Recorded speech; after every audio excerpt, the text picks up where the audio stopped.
Assalamualaikum warahmatullahi wabarakatuh. A'udzu billahi minasy syaithanir rajim. Bismillahirrahmanirrahim.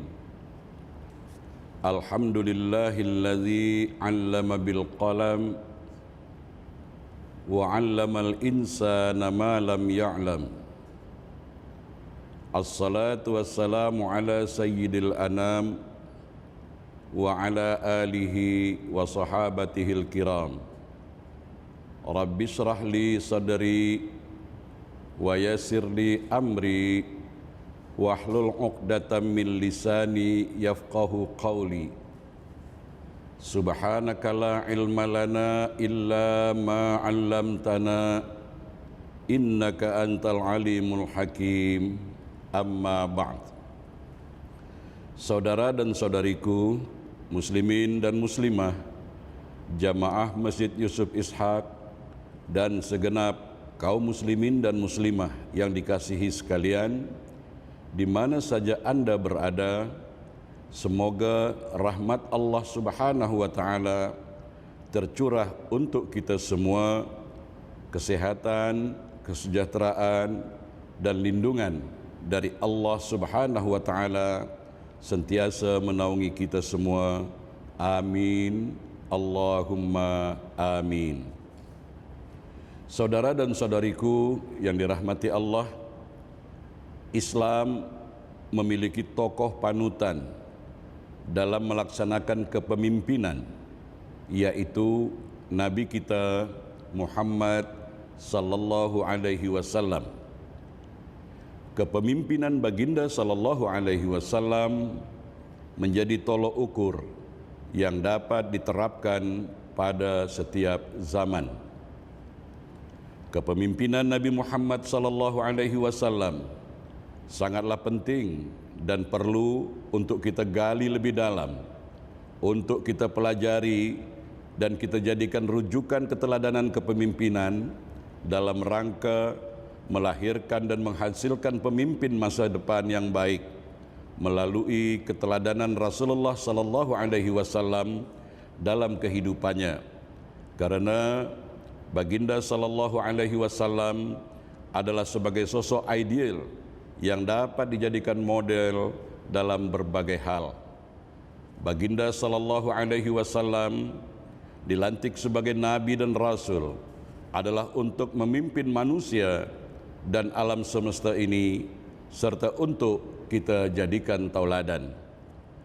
Firman Allah Subhanahu wa taala dalam surah yang ke-33, surah Al-Ahzab ayat 21, Allah Subhanahu wa taala berfirman, A'udzu billahi minasy syaithanir rajim. Laqad kana lakum fi Rasulillahi uswatun hasanah liman kana yarjullaha wal yawmil akhir wa dzakarallaha katsira. Yang bermaksud, sesungguhnya telah ada pada diri Rasulullah sallallahu alaihi wasallam itu suri tauladan yang baik bagimu, yaitu bagi orang-orang yang mengharap rahmat Allah dan kedatangan hari kiamat, dan dia banyak berzikir kepada Allah Subhanahu wa taala. Muslimin muslimah yang dikasihi sekalian, Al-Quran dan Al-Hadis karya para alim ulama dan juga tercatat dalam lembaran-lembaran sejarah Islam merupakan beberapa sumber rujukan yang dapat kita jadikan rujukan bahwa Nabi kita Muhammad sallallahu alaihi wasallam adalah seorang pemimpin spiritual yang berjaya, juga merupakan ketua negara dan pentadbir yang berjaya pula.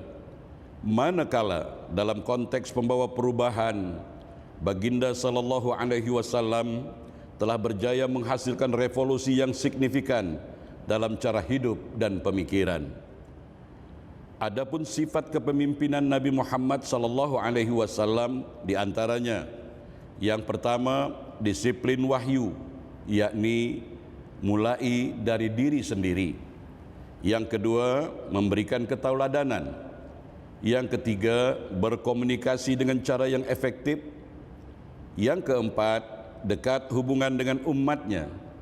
Yang kelima, selalu bermusyawarah. Yang keenam, memberikan pujian, yakni motivasi. Yang ketujuh, mampu menularkan dan mempengaruhi. Yang kedelapan, memiliki etika moral. Mari dalam kesempatan yang ringkas ini saya uraikan secara singkat kedelapan perkara ini. Yang pertama, disiplin wahyu, yakni memulai dari diri sendiri. Sebelum menyampaikan dakwah kepada ummah, Rasulullah sallallahu alaihi wasallam terlebih dahulu melakukan sesuatu yang akan disampaikan tersebut dengan memulai dari diri sendiri. Maksudnya, apa yang diwahyukan oleh Allah Subhanahu wa taala dalam Al-Qur'an itu manusia yang pertama yang paling dulu mengamalkan, yang paling dulu membuktikan dan mengamalkan dalam kehidupannya adalah baginda Rasulullah sallallahu alaihi wasallam, sehingga memudahkan Nabi sallallahu alaihi wasallam dalam menyampaikan dakwah. Yang kedua, memberikan keteladanan. Nabi Muhammad sallallahu alaihi wasallam memberikan keteladanan kepada umat manusia sebagaimana firman Allah dalam surah Al-Ahzab yang saya bacakan tadi, bahwa dalam diri Rasulullah sallallahu alaihi wasallam terdapat keteladanan yang dapat dicontohi oleh orang-orang yang hidup di zamannya ataupun setelahnya. Rasulullah sallallahu alaihi wasallam merupakan suri tauladan bagi setiap orang yang dengannya baginda sallallahu alaihi wasallam dikurniakan dengan 4 sifat utama, yaitu siddiq, jujur, amanah, dapat dipercaya, tabligh, menyampaikan dengan sejujur-jujurnya. Kemudian yang keempat, fatonah, cerdas, memiliki kemampuan ilmu pengetahuan yang memadai. Jadi saudara-saudaraku sekalian, di dalam kita memberi ketauladanan, jangan sampai apa yang kita ucapkan hanya habis di mikrofon atau di atas mimbar saja, tetapi kita tidak mampu membuktikan, mengamalkan, dan memberi contoh kepada orang yang kita beri nasihat. Yang ketiga, berkomunikasi dengan cara yang efektif. Penyampaian wahyu Allah Subhanahu wa taala kepada orang lain memerlukan komunikasi yang baik agar supaya pesan yang disampaikan dan dapat dipahami dengan baik dan benar. Rasulullah sallallahu alaihi wasallam merupakan pakar berkomunikasi yang efektif yang ditandai dengan dapat diserapnya ucapan dan perbuatan baginda sallallahu alaihi wasallam oleh para sahabat radhiyallahu an. Komunikasi Nabi sallallahu alaihi wasallam melibatkan hati, perasaan, pikiran, dan tindakan nyata. Dengan demikian, pesan yang disampaikan dapat mempengaruhi hati, akal, dan jiwa para sahabat radhiyallahu anhu. Saudara dan saudariku muslimin dan muslimah yang dirahmati Allah, berkomunikasi, jangan sampai kita terjadi communication breakdown, sehingga apa yang nak kita sampaikan mendapat kegagalan yang total karena kurang indahnya ataupun kurang baiknya kita berkomunikasi. Rasulullah sallallahu alaihi wasallam telah memberi contoh di dalam baginda berkomunikasi, selalu menyampaikan yang dapat ditangkap, yang dapat mudah dipahami oleh audien, oleh para pendengarnya dengan bahasa yang indah dan menawan. Yang keempat, dekat dengan ummah. Maknanya Nabi Muhammad sallallahu alaihi wasallam juga sangat dekat dengan keluarga dan para sahabatnya, dan tidak ada percanggahan antara kehidupan publik dan privasinya. Sebagai pemimpin, Nabi Muhammad sallallahu alaihi wasallam adalah pemimpin yang sangat memperhatikan umatnya melalui kedekatannya dari cara memperhatikan keperluan masyarakat, mendengar keinginan dan keluhan-keluhan masyarakat, memperhatikan potensi-potensi yang ada dalam masyarakat. Jadi kepemimpinan Rasulullah sallallahu alaihi wasallam telah dicontohkan dengan menjalin hubungan yang harmoni dengan ummah. Beliau selalu mendengar keluhan-keluhan umatnya. Beliau selalu menyampaikan dengan bahasa yang indah. Beliau selalu mengadakan pendekatan-pendekatan dan kemudian memperhatikan potensi-potensi yang ada pada masyarakat, pada ummah. Yang kelima, selalu bermusyawarah. Rasulullah sallallahu alaihi wasallam tidak melakukan suatu pertemuan dalam majlis kecuali untuk berzikir kepada Allah Subhanahu wa taala. Baginda sallallahu alaihi wasallam tidak mengistimewakan suatu tempat ataupun seseorang dalam satu majlis. Kesemuanya disamakan dan diperlakukan dengan baik. Ketika Nabi sallallahu alaihi wasallam berbicara dalam majlis, semua orang yang ada diam, mendengarkan dengan takzim, memerhatikan dengan penuh seksama. Baginda sallallahu alaihi wasallam mempersilahkan orang lain untuk menyampaikan pendapat dan juga tidak pernah memotong pembicaraan. Bahkan saudara dan saudariku, ketika perang Badar terjadi pun Rasulullah sallallahu alaihi wasallam tetap mengajak umatnya untuk bermusyawarah. Bermusyawarah ini sangat penting. Yang diterangkan, yang saya sampaikan ini sudah dapat kita ambil pelajaran dan contoh bahwa Nabi sallallahu alaihi wasallam berbicara di dalam majelis, semua orang yang ada dengan takzim diam, mendengarkan, memerhatikan dan penuh seksama. Namun juga baginda sallallahu alaihi wasallam mempersilakan orang lain, audien pendengarnya, untuk menyampaikan pendapatnya juga. Jadi tidak pernah memotong pembicaraan. Begitulah indahnya bermusyawarah. Yang keenam, memberikan pujian atau motivasi. Nabi Muhammad sallallahu alaihi wasallam memberikan pujian yang baik kepada para sahabat-sahabatnya. Nabi sallallahu alaihi wasallam mempergauli semua orang dengan baik dan lemah lembut. Baginda sallallahu alaihi wasallam memanggil para sahabat dengan nama julukan atau gelaran yang diawali dengan kalimah abu atau ummu sebagai tanda penghormatan sekaligus untuk membahagiakan hati mereka. Selain pujian, baginda sallallahu alaihi wasallam juga memberikan pada abdi-abdi peri kemanusiaan dan sangat menghargai mereka yang berkhidmat atau membaktikan masa dan hartanya untuk menolong sesama manusia. Jadi maksudnya, saudara dan saudariku sekalian, Rasulullah sallallahu alaihi wasallam tetap mengapresiasi, tetap menghormati dan menghargai pendapat orang lain, memberikan sanjungan dan pujian dengan tujuan untuk memotivasi. Yang ketujuh adalah mampu menularkan dan mempengaruhi. Di dalam kepemimpinan, proses mempengaruhi sangatlah penting.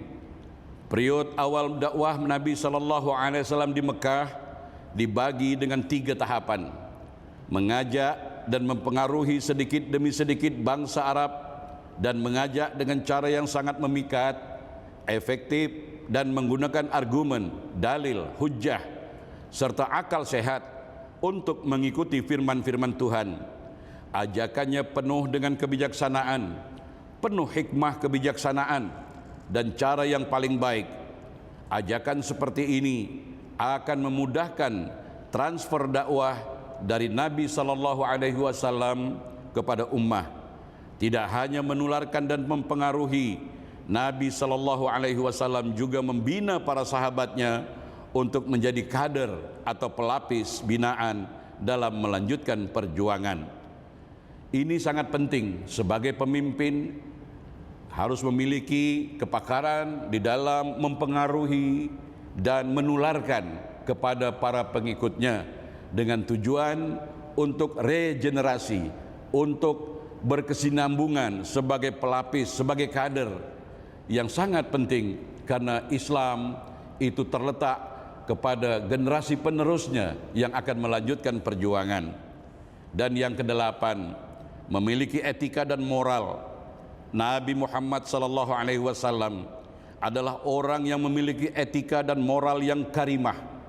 Sebagaimana pertama kali baginda menerima wahyu dan bersabda dari lisan, dari lidah baginda yang mulia, innama bu'ithu liutammima makarimal akhlak. Rasulullah sallallahu alaihi wasallam diutus bukan untuk mengajarkan salat, zakat, puasa, haji saja, tetapi kesimpulan dalam semua ibadah menghasilkan akhlak-akhlak karimah, akhlak-akhlak yang terpuji.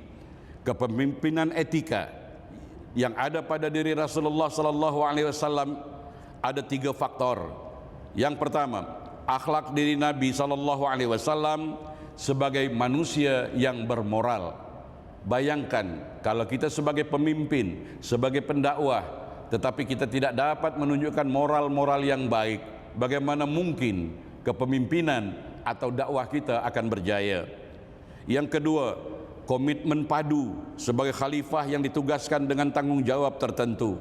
Sebagaimana kita ketahui, diciptakannya kita manusia anak Adam di muka bumi ini adalah sebagai khalifah, sebagai wakil Allah.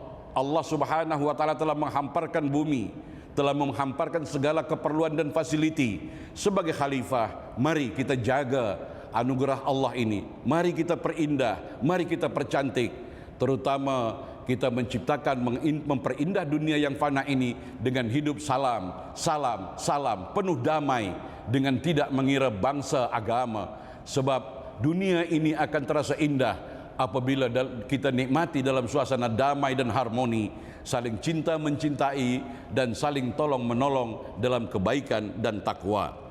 Faktor yang ketiga adalah ubudiyah kepada Sang Pencipta alam semesta, yakni dijelmakan, dibuktikan dalam sifat syukur.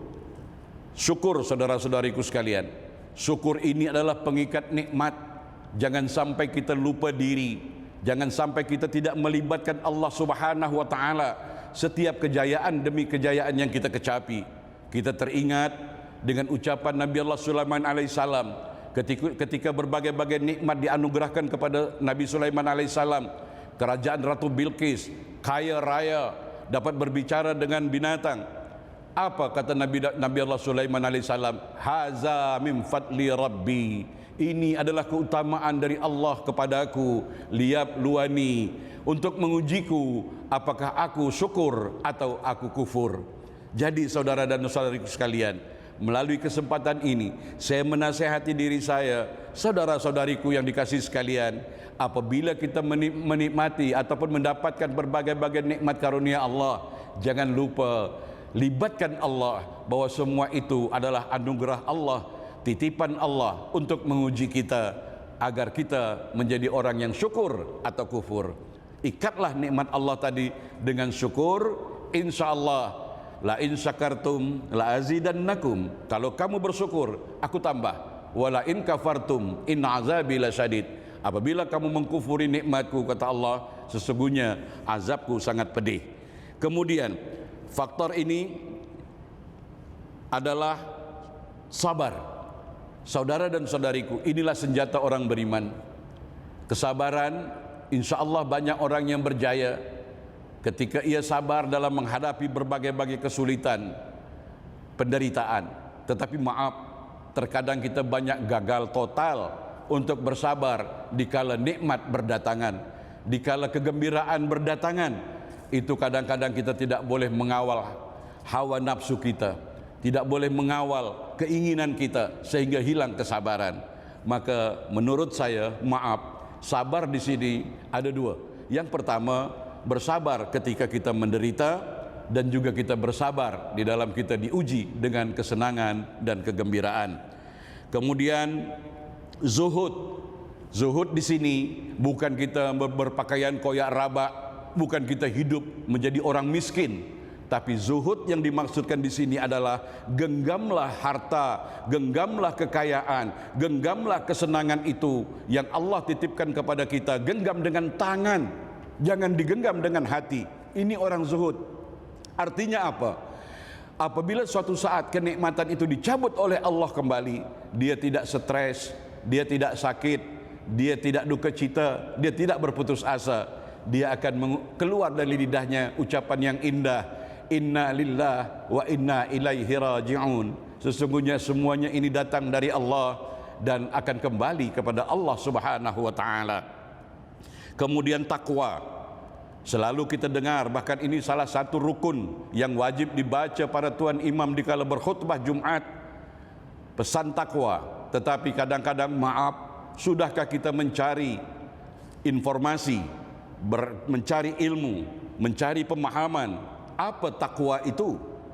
Kemudian bagaimana cara bertakwa itu?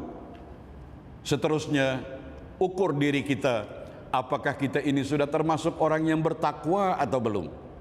Saudara dan saudariku, muslimin dan muslimah yang dirahmati Allah, takwa di sini memang benar, ya, dengan melaksanakan segala titah perintah Allah dan menjauhi segala larangan Allah. Tetapi maaf, ya, alangkah banyak perintah Allah. Saya rasa walaupun umur kita ditambah 1000 tahun lagi, kita tidak akan mampu melaksanakan semua titah perintah Allah.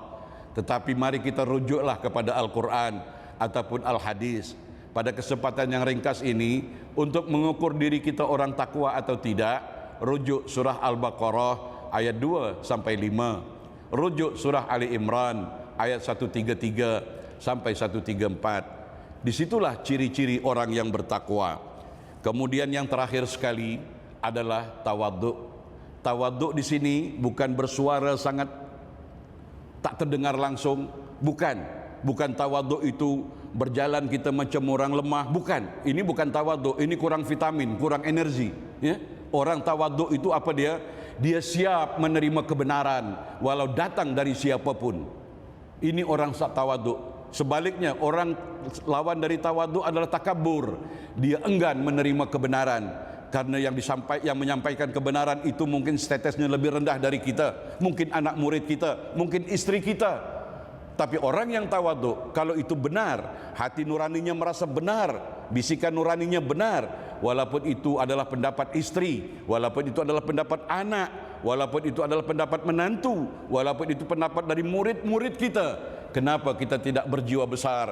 Anta benar, ya, saya merasa bersyukur bahwa Anda mempunyai pendapat yang benar, saya ikut, sami'na wa ata'na. Ini orang tawaduk. Tapi kalau orang takabur, walaupun hati nuraninya sudah mengakui kebenaran, tetapi karena gengsi, karena harga diri, karena kesombongannya, dia berpura-pura tidak paham, bahkan dia menolak kebenaran. Saudara dan saudariku yang dirahmati Allah, saya kira perjumpaan kita yang ringkas ini saya akhiri. Semoga dengan terpenuhinya komponen kepemimpinan yang telah dicontohkan oleh baginda Rasulullah sallallahu alaihi wasallam ini, maka dapat kita implementasikan dalam masyarakat Islam dan juga dalam masyarakat yang berbilang kaum dan agama. Dan saya menasihati diri saya, saudara dan saudariku sekalian di mana saja berada, mari kita jaga kesehatan, jaga kebersihan. Kebersihan itu adalah ajaran Islam. An-nazafatu minal iman. Kebersihan itu citra orang yang beriman. Jadi maaf kalau hidup kita seleke, kotor, tempat tidur, dapur, pakaian kita, jujur saja iman kita perlu diperhatikan kembali. Kemudian bersempena Covid ini, kita juga harus bersabar, tawakal kepada Allah, jaga permakanan, jaga perubatan kita, kemudian bersihkan hati kita, dan jangan lupa kita berdoa kepada Allah Subhanahu wa taala, la haula wala quwata illa billahil aliyil azim. Akhirul kalam, semoga Allah Subhanahu wa taala meridai kita dan kelak di hari kiamat kita diakui, diiktiraf sebagai umat Rasulullah sallallahu alaihi wasallam, sehingga kita dapat berjumpa dengan baginda dan kita mendapat curahan syafaat baginda yang senantiasa kita harapkan, dan kita di dalam surga kelak juga bersama majelis bersama Rasulullah sallallahu alaihi wasallam yang kita cintai dan yang kita rindui. Aqulu qauli hadza fastaghfirullahal azim li wa lakum wa billahi taufiq wal hidayah. Wassalamu alaikum warahmatullahi wabarakatuh.